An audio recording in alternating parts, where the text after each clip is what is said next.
Welcome to the Apartment Investor Show, where we help you get smart and invest smarter with multifamily real estate.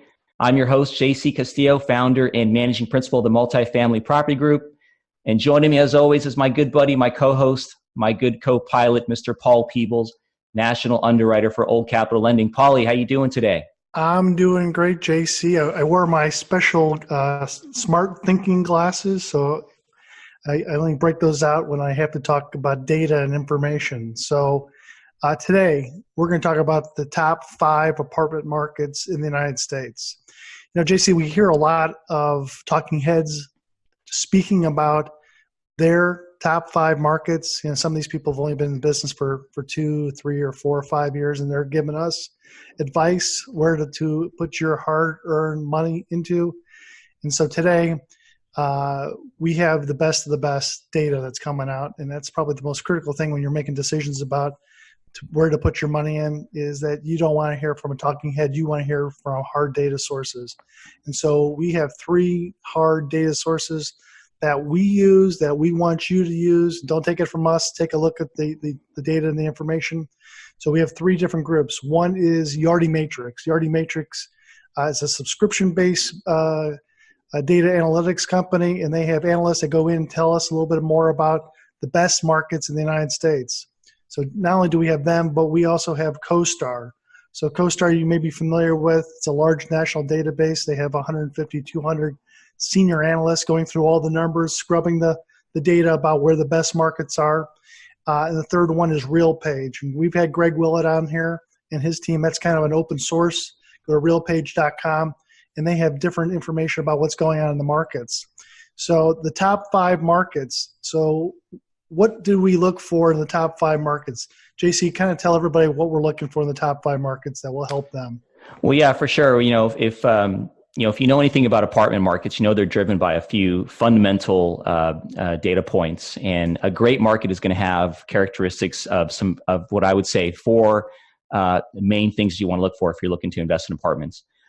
Number one is you want to look for great year-over-year rental growth. Okay, and rental growth is really coming from a number of things like job growth and population growth. So that's what you want to look for. Number 2 is you want to look for great job growth, as I mentioned. Number 3 is you want to look for, this is actually really important because I myself personally live in the state of California. And so you really want to look for states that are very landlord friendly and very business friendly. And Paulie, as you probably know, California is really not the most landlord friendly state out there. They're not. I mean, if you have somebody that stops making payments to you and the rents, it could take you 9, 12, 18 months to get that person out.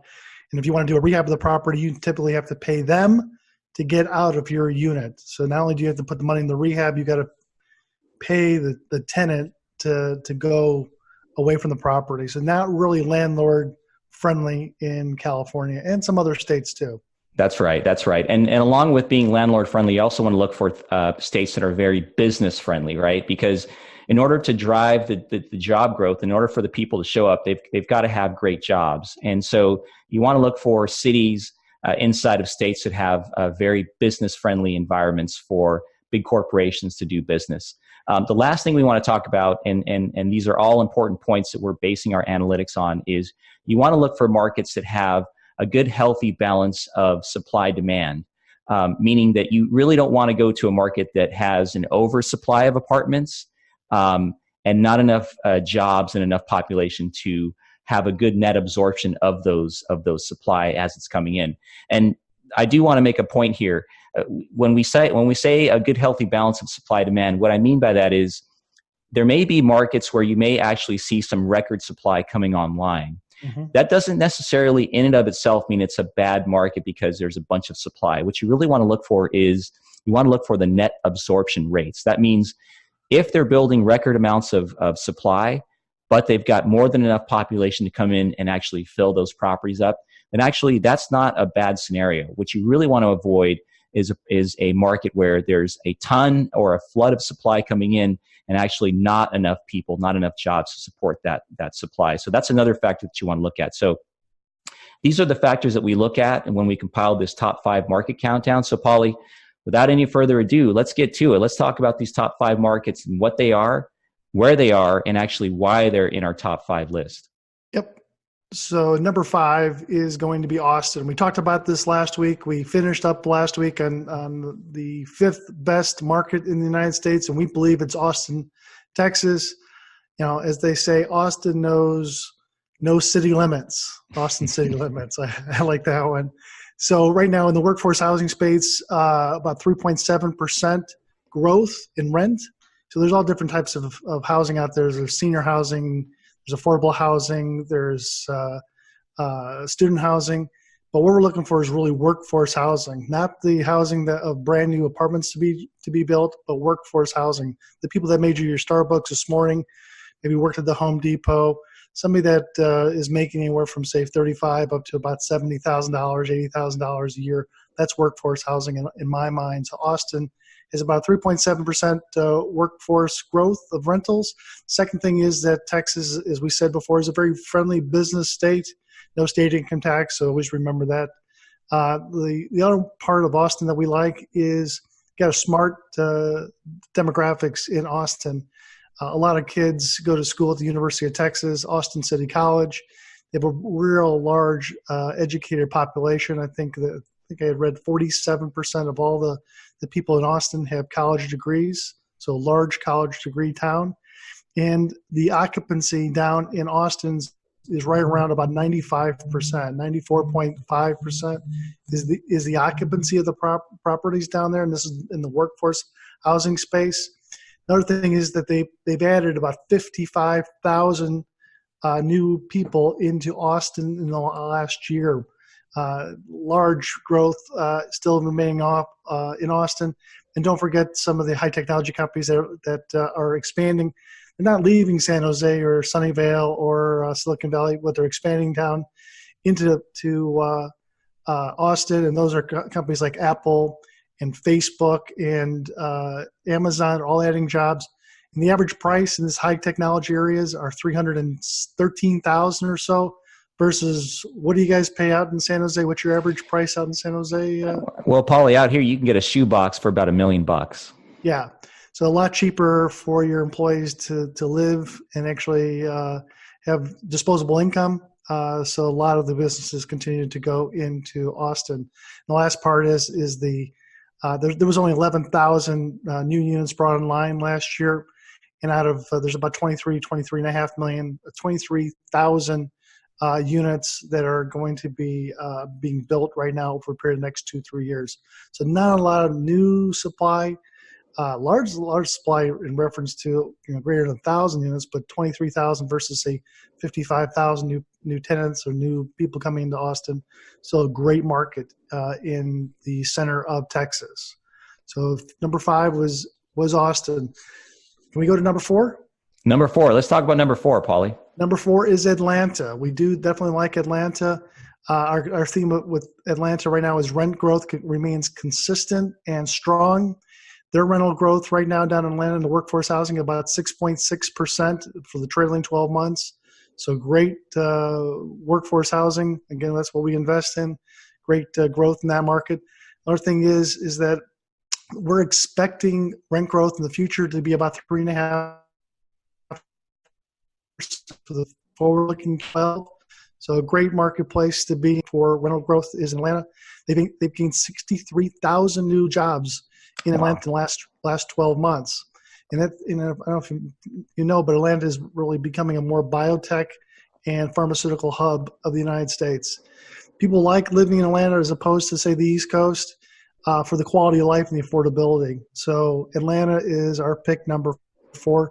We certainly like Atlanta. So look for Atlanta for your hard-earned dollars. I love it. What do we got for number 3, Paulie? Number 3, it's a tie. So let's go with number 3 tie being Orlando. We definitely like Orlando market. Their theme for Orlando is population, job growth drives demand.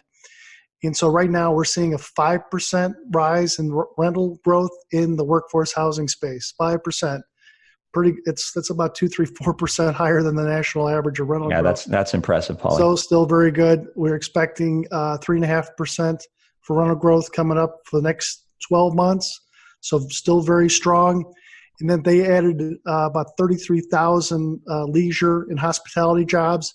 So those are kind of our workforce housing people that we want them into our units. We're not talking about higher end. There's great higher end jobs, but that's for the Class A. But hiring 33,000 new employees brings a lot of demand into that area. And Orlando leads the state in job creation. So Miami, Jacksonville, but Orlando is leading the job creation marketplace, and still huge occupancy in Orlando at 95%. Wow. So 95%. So tied with number 3, Orlando, is Dallas-Fort Worth. DFW. Dallas-Fort Worth. Imagine that. So Dallas-Fort Worth, number 3. We call it the room for growth in North Texas. So it was the national leader in job growth. It's going to be that was for 2018. It's going to be again for 2019. They had 102,500 new people came to Texas. That's like, I think, 2 747s coming into DFW every day, dropping off people and not picking anybody up. Wow. So they have a huge gain every day of people coming in. 3.8% rental growth for the last trailing 12 months. So still has, and again, this is the workforce housing. So still has a number of opportunities in Dallas with average home prices, $247,000. $247,000 is your average home price in Dallas, and that is up about 67% since 2009. So properties have gotten more expensive in Texas, not only multifamily, but also single family too. So that's a large increase, but still hugely below the national average. That's right. DFW is still is still a business friendly state, meaning just like we talked about, if you don't pay your rent, you don't stay. So it's pretty easy to get people launched out of their units if they don't make their monthly payments. The rent is due the 1st, so become the 3-day notice if they don't pay. So the eviction process is a lot easier than a lot of the different states. Now, one of the things that Dallas has going for it that we talked about in the beginning, they have like 44,000 units that are being under construction right now. So that's between Dallas and Fort Worth. So still large inventory of properties that are coming online. Because we have so many people moving to Texas still, we don't think that's a big issue, at least a bigger issue than it appears just with the numbers. That's right. So number 3, Orlando. Number 3, Dallas, kind of co-share that thing. Let's go to number 2. Number 2, Paulie. So number 2 is Las Vegas, Nevada. Las Vegas. Viva Las Vegas. I love it. That's right. Growth outpaces the nation in Las Vegas. If you remember back 10 years ago that Las Vegas took a huge hit with the recession that came through. It is kind of the last one to get launched out of the basement, and Las Vegas is doing well. So now listen to this number: 7.3% rental growth in the last 12 months in the workforce space. 7.3. That's a big number. That's incredible. 7.3. And they're expecting rent growth coming in 2019 for the full year being about 4%. So 4% total. So still a big number going to 2020. And they continue to have supply unable to keep up with demand. So there's just not enough multifamily housing on the ground. For 1, 2, they're not building enough. They only built 4,400 new units in 2018.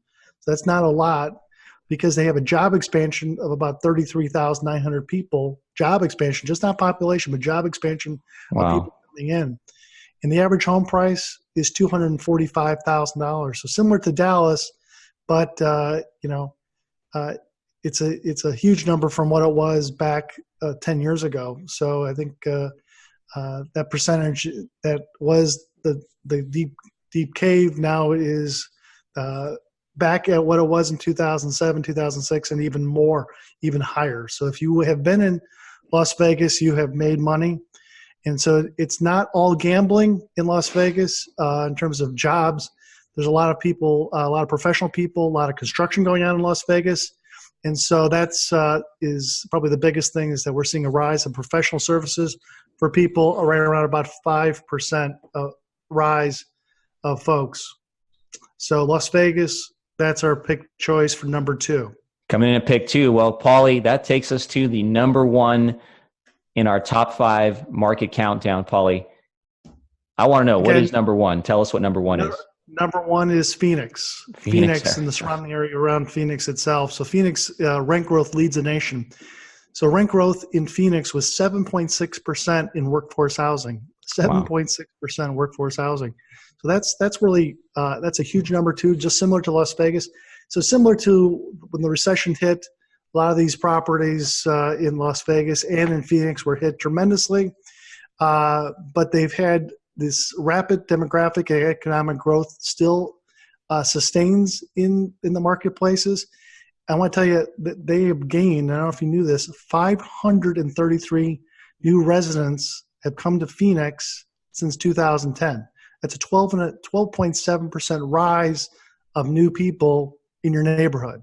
Wow. So that's a huge jump for people that have been long-timers in Phoenix, meeting all your new neighbors in almost specifically from California that have moved to Phoenix. I know several of them.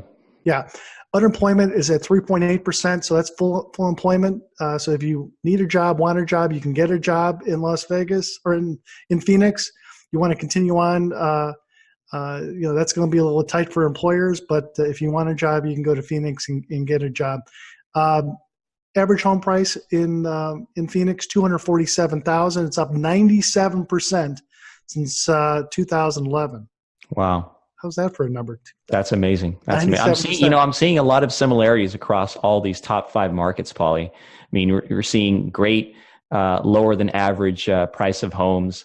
And we're seeing huge rental growth based on all the metrics that we talked about. I mean, really, these states and these cities are taking the populations away from these coastal areas like, for example, San Jose and Los Angeles and New York. And really, they're benefiting the people that are moving to these Sunbelt states. They're benefiting with a much better cost of living. And there's a ton of jobs and opportunity for these folks to get out there, right? Absolutely. Last thing I want to say about Phoenix is they never did. They have a lot of inventory coming out, but last year I think they only did a little bit over 4,000 new units in Phoenix. That's amazing. So it's kind of constrained with inventory in the Phoenix market, especially in the areas that we deal with workforce housing. I mean, they're building Class C buildings today, but you have to wait for 40 years to get it. Right. And so these 5 areas are the ones that wasn't really come up with between JC and I. Really, is our book report is for you. And it's from CoStar, Yardi Matrix, and also with RealPage. They're the ones that we get the information from. Those are the ones that we want you to listen to, talk with. And so I think wrapping this up, I think it would probably be a good idea if you are thinking about putting your hard-earned money is maybe get subscriptions to CoStar and Yardi and just look at some real information on open source with RealPage just to make sure that you check our math too. Well, that's great, Paulie. That's a fantastic top 5 countdown. I mean, every single one of those cities that you mentioned would be an area that we are either investing in or that we would seriously want to be investing in. I really like those markets that we've got for the listeners out there. Sure. Well, Paulie, what do we have cooking on the Old Capital side in terms of events or things that people can go and hang out with you for a quick minute at? Yeah, next week we tell you who our speaker is for the Old Capital. 24th, 20th in Dallas. By the way, get on an American Airlines jet or a Southwest jet to come down and see us in Texas. We'll have probably 500 or 600 different people down there that are going to be investors in multifamily. Those are the people you want to talk to and build relationships with. So networking is probably the biggest thing. So come down, see us, get your information on the oldcapitalpodcast.com website, get oldcapitalpodcast.com website, and RSVP to come down and see us at the end of October. And JC, how about you? What's going on with your life? Well, if anybody wants to get a hold of us out there, our company is the Multifamily Property Group, and you can set up a 15-minute free consultation with our company to talk about anything related to apartments and how we might be able to help you out. You go to multifamilypropertygroup.com, go to the Contact Us section of our website, and you can schedule your 15-minute free consultation with us. Happy to chit-chat when folks so desire it. Perfect. All right. Sounds great. We'll look forward to seeing everybody next week. and another podcast. Thanks for coming.